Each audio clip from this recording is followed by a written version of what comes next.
Agnes Wanjiru, aged 21, and a mother of a then 5-month-old baby, went missing after a routine night-out partying, only for her dead body to be found 2 months later, floating in a septic tank at the Lion's Court Hotel with deep stab wounds and her fingers and toes missing due to excessive decomposition. Almost a decade later, her murderer, a British soldier, is smoked out after photos of his chats with some of his fellow colleagues in a British social media forum surfaced. An expose by the Sunday Times also revealed Facebook posts and additional testimonies revealing that the British soldier confessed to killing Agnes Wanjiru on the night of the incident, but that the incident was covered up, leaving Wanjiru's family looking for her for 2 months. Now, the family of the late Agnes Wanjiru have sued the British Ministry of Defence for covering up the incident and failing to act. But what happened on that fateful Saturday night of 31st March 2012, and are the rumors that Agnes was denied justice because she was a sex worker true? Why was the killer soldier let free and allegedly rewarded or promoted after the incident? Well, let us find out.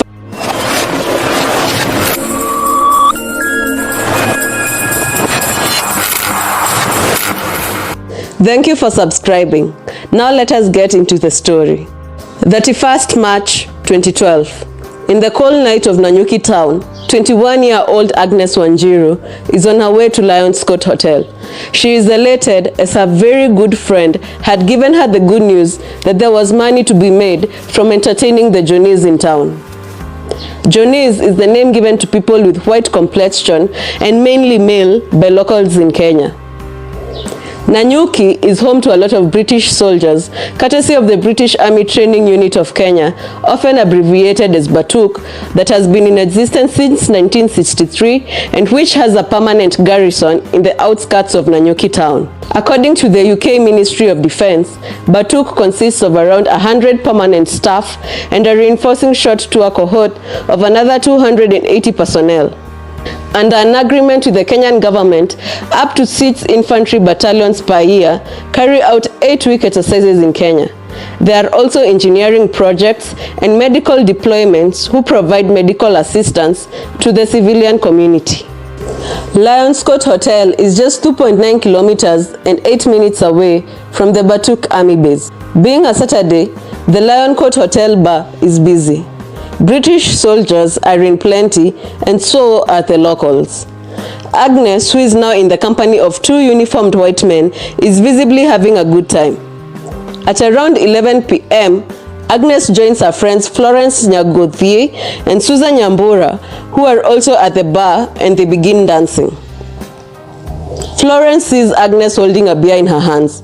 She asks Agnes to buy her drinking water, but Agnes replies that the beer in her hands was purchased by a potential client. They continue dancing for some time before parting ways. That was the last time that Florence and Susan saw Agnes alive. In an inquest conducted years later, the court heard that Agnes was last seen entering one of the rooms at Lion's Court Hotel with a soldier. A hotel staff reported hearing a fight erupt in one of the rooms. There was some commotion and a loud bang was heard. There was some shattering of what seemed to be glass, which they later realized was a broken window, and that there was a likelihood that that window was broken during the commotion on that night of 31st March of 2012. In an expose run by the Sunday Times, a soldier identified only as Soldier X killed Agnes Wanjiru on the night of 31st March 2012. He allegedly beat her before stabbing her on the chest and abdomen, and that even before she was dead, he threw her inside the hotel's septic tank. After performing the evil act, the soldier rushed and told some of his colleagues and seniors who were still drinking at the bar. A soldier only identified as Soldier Y by the Sunday Times recalled the incident stating, "We were in the pub and he came in crying, saying, 'Help me, help me.' I said, 'Why? What do you mean?' He said, 'I have killed her.' I said, 'What do you mean you have killed her? Show me.' Soldier X then led them to the body in the septic tank. He took me to the tank and lifted it up, and I looked in, and I just remember seeing her in there. My heart sank. My mind just went blank. The only thing I could say to him was, "I will never forgive you for this." Soldier Y says that he reported the incident at the time to Batuk's senior officers who were in Kenya and accused the regiment of covering up the murder. Soldier Y told the Sunday Times that when Soldier X opened up about the murder, some of his colleagues went and confirmed that he had indeed done it as well. But when the incident was reported to their seniors, they were instructed to remain quiet and drop the matter. The next morning, on April Fool's Day, the room was empty with no occupant, but something seemed off about everything, most especially the broken window and the blood that could not be explained. Agnes Wanjiru would later fail to turn up. In the evening, Florence and Susan, who are yet to see their friend Agnes, will approach a security guard at the hotel and inquire about their friend's whereabouts. The security guard will later tell them that he had had a fight the previous night in one of the rooms and a loud bang, and that later they realized a window had been broken. Time passed on and Agnes Wanjiru was nowhere to be seen. Her 5-month-old baby Stacy, who mostly relied on her mother for milk, had to switch to other meals in order to survive. After Agnes went missing, Stacy fell under the care of her aunt, Agnes Wanjiru's sister, who goes by the name Rose Wanjiko Wanyua. After 2 months of agony and waiting for the unknown, Agnes Wanjiru's body was finally discovered by a hotel worker who felt a foul smell emanating from the septic tank. Her body had deep stab wounds on her chest and abdomen. She did not have fingers and toes due to the excessive decomposition, and her body was in an extremely bad state. The news sparked heavy emotions and feelings among residents of Nanyuki town as the town went into disarray. By that time, the British soldiers who were present that night at that hotel, and some that had booked some rooms at the same hotel, had finished their training and were long gone back to the UK. Some Facebook posts as posted by the Sunday Times have now emerged in which a member of the Duke of Lancaster's Regiment, some whose soldiers were in the Lions Court Hotel bar that night but who had left Kenya by the time the corpse was discovered, posted 2 photos from outside the place where Agnes was last seen alive. The pictures were accompanied by the words, "If you know, you know." And the soldier also tagged a number of other soldiers in his squad, probably to make them aware. Several soldiers, at least one of whom is still serving in the regiment, responded. One soldier posted the ghost emoji, to which another soldier replied with the word septic tank. Another soldier responded with a crying with laughter emoji. One soldier responds by saying Ramgaff, which is slang for dodgy place. Soldier X, who is widely alleged to have been responsible for the murder, also responded to the post by sending an angel emoji to denote his innocence. The other soldiers then responded with crying with laughter emojis. Another soldier posted a cartoon image of a baby crying at a funeral from the television show Family Guy, probably to denote the child that Agnes had left behind. Soldier X is then asked if he gets all choked up thinking about that place. This confirms Soldier Y's account that Soldier X had confessed to other soldiers about Miss Wanjiru's murder after he had killed her, and that Soldier X had indicated that Agnes had died by accident after he choked her while having sex. Soldier X replies to his colleague's question by stating, "Come to think of it, I have had a sore throat today." Another soldier responded to his reply with a laughter emoji, while the other soldier who had asked him the question responded, "Wow, wow, wee wow." A total of 9 soldiers were involved in the chat. When the Sunday Times first sought comment on the allegations from Soldier X, his answer was, "Honestly, I am not surprised because there were rumors in my battalion going around for a long time, which was actually borderline bullying. But there's nothing you can do when you are in the military and people say stuff like that. But honestly, it is full of lies. There is a lot of idiots, but there is no real truth in it. But before the expose ran in the publication, the Sunday Times confronted Soldier X with the Facebook posts. He, however, declined to comment. When the Sunday Times asked him about his whereabouts on the night of the murder, he asked that he be allowed to contact his lawyer first. Another British soldier, identified by the Sunday Times only as Soldier Z, claimed Soldier H told colleagues that he had killed her by accident in a sets game. A post-mortem on Agnes Wanjiru's body was conducted in June 2012, and the findings were that Agnes had two notable injuries: a blow to the chest and a stab wound in her abdomen. There was evidence that she had been beaten, although due to the excessive decomposition and condition of her body, it was unclear whether she had been sexually assaulted. The pathologist, however, noted that the injuries were not enough to cause death immediately, meaning that she might have been alive when she was thrown into the septic tank. A toxicology report was prepared a year later, in April 5, 2013.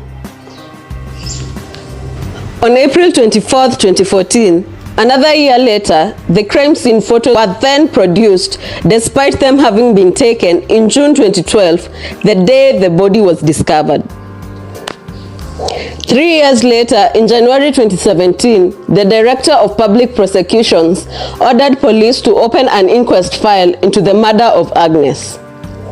In October 2018, more than a year and a half later, the inquest file was presented to court. In 2019, an inquest into the murder was conducted. Principal Magistrate Njeri Thuku ruled that Agnes was murdered by British soldiers and ordered 2 criminal inquiries. She expressed her skepticism regarding whether any action will ever be taken to hold Wanjiru's killer accountable. In her ruling, she stated, "It is possible that even after stating a decision in this opinion, no action may be taken by any of those charged with doing so. If that be the case, then those who know the fate that befell Agnes on the night of March 31st, 2012, shall be in the hound of heaven." She also accused the Lions Court Hotel's management of covering up the incident. The hotel manager, Mr. George Njogona, had testified during the inquest, claiming that he was not aware Agnes had been at that hotel and only learnt of her when her body was pulled out of the septic tank. In her ruling, the magistrate stated, "I find it hard to believe that the management of a hotel will find it usual to find broken glass and blood in a room. This points to signs of a cover-up of a misdeed committed in their premises and should be subject of investigations by the DPP." The inquest findings were served to the Office of the DPP and Attorney General for action in November of 2019. As at October 2021, when the Sunday Times published the expose on Agnes Wanjiru's killing and the Facebook post of the soldiers joking about the murder, no action was yet to be taken by the British Army. No soldier in that regiment, or even those who were present at the Lions Court Hotel that night, were ever questioned by the commanders of the British Army or the Royal Military Police or even the Kenyan authorities. No one was ever questioned about the murder or the cover-up. 9 soldiers from the 2nd Battalion, Duke of Lancaster Regiment, were named as possible suspects and witnesses because they were at the hotel at that time. These are the names of those mentioned in those documents. One soldier, identified only as Higos, also booked into the hotel, but his sign-in form was not presented to court.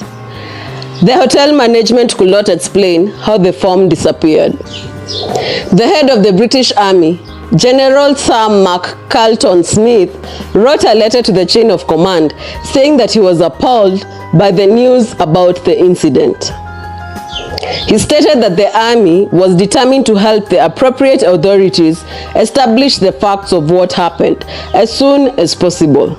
The Ministry of Defence in London insists that it is the mandate of the Kenyan authorities to establish what happened on the fateful night, but that the Kenyan authorities were approaching the case without enthusiasm.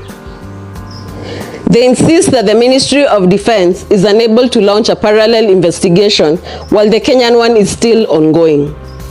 Apparently, Kenya is expected to submit a mutual legal assistance request to the Ministry of Defence in London for them to help in obtaining the evidence they require to solve the case. On June 20, 2012, just after the body was discovered, Kenyan authorities had written an official letter to the Ministry of Defence requesting for the DNA of the soldiers involved, but the Ministry of Defence declined receiving any such request. However, recently, the Ministry of Defence in London said that it had now been asked for DNA of soldiers, which was being provided.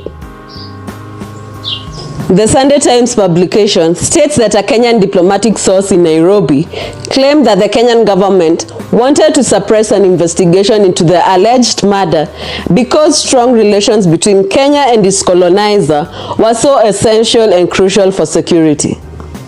In October 2021, Jane Marriott, the UK High Commissioner to Kenya, expressed outrage and concern over the murder. She promised high-level support to the Kenyan authorities while investigating the murder. Kenya's Director of Public Prosecutions, Nudin Haji, has said that the government will request the soldiers' extradition to face murder charges in Kenya. Agnes Wanjiru's family is still seeking answers about the murder. It is said that the first time her now 10-year-old daughter Stacy learned of her mother's murder was recently through watching the news and hearing discussions in the community. She grew up knowing her aunt to be her mom. She is now in grade 5 and has no money for school fees. The locals in Nanyuki town are disappointed. Nanyuki residents and members of different women groups, including several sex workers working in Nanyuki, recently took to the streets to demonstrate against injustice and seeking answers as to why the case was yet to be concluded 10 years later. Nikki Adams, a spokesperson for the English Collective of Prostitutes, a London-based campaign group, said she is fighting for justice for Agnes. Agnes Wanjiru's family have instructed the law firm Leyday to challenge the Ministry of Defence over its failure to investigate the murder. Rose disputed the allegations that Agnes lost her life while looking for clients as a sex worker. Amid tears, she states, "She was a hairstylist who used to make my daughter's hair. Never the prostitute that many would like the world to believe." A decade has passed since Agnes Wanjiru's murder. We hope that with the current outcry for justice, both locally and internationally, Agnes Wanjiru's murderer will finally be apprehended to face the full force of the law. Thank you for watching. If you liked this true story and would like to view more true stories, click that red subscribe button at the bottom of the screen and turn on the notification bell so you could be the first to be notified every time we post a video.